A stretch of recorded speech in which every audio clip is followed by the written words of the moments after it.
The gravel on Belcher Fork was the kind of loose, fist-sized shell that chewed up truck tires and rattled the teeth right out of your skull. Micah sat, idling his old Ford Ranger, near the back of the hauler, waiting for the clutch to cool down.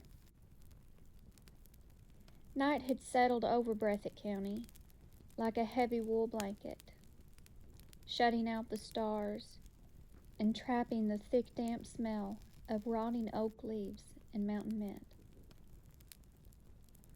Old-timers in Jackson always said Belchers Fork was a place where shadows didn't quite know which way to fall.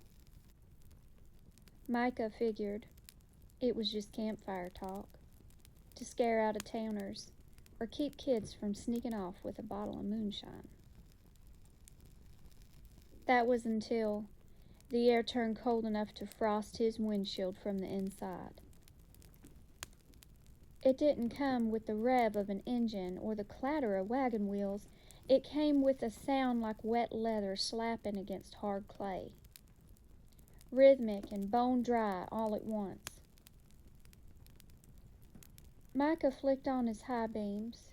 The halogen glare cut down the narrow dirt track, slicing through the dense mountain fog.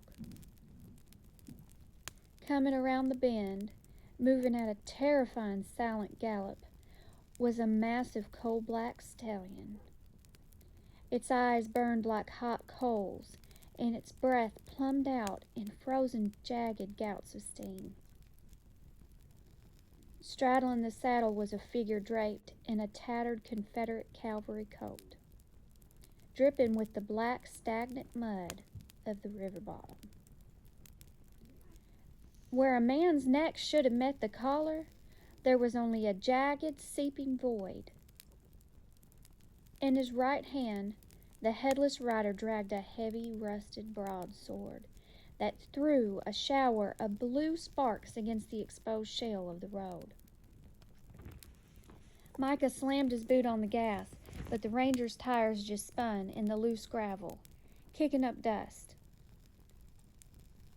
The phantom horse swept past the driver's side window with a freezing rush of air that smelled violently of copper and old gravel dirt.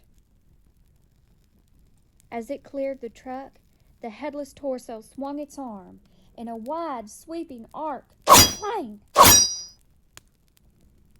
A deep, metallic gash ripped across the truck bed, and the rear left tire blew out with the force of a shotgun blast.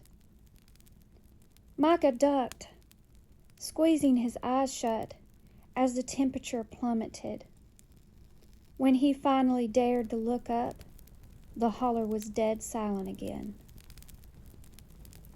Apart from the hissing steam from the radiator of his truck, the road ahead was empty, lit only by the pale glow of the moon breaking over the ridge. He didn't bother trying to change the tire. No, he locked the doors, pulled his jacket tight against the chill, and sat shaking in the dark until the sun finally crested the Breathitt Hills.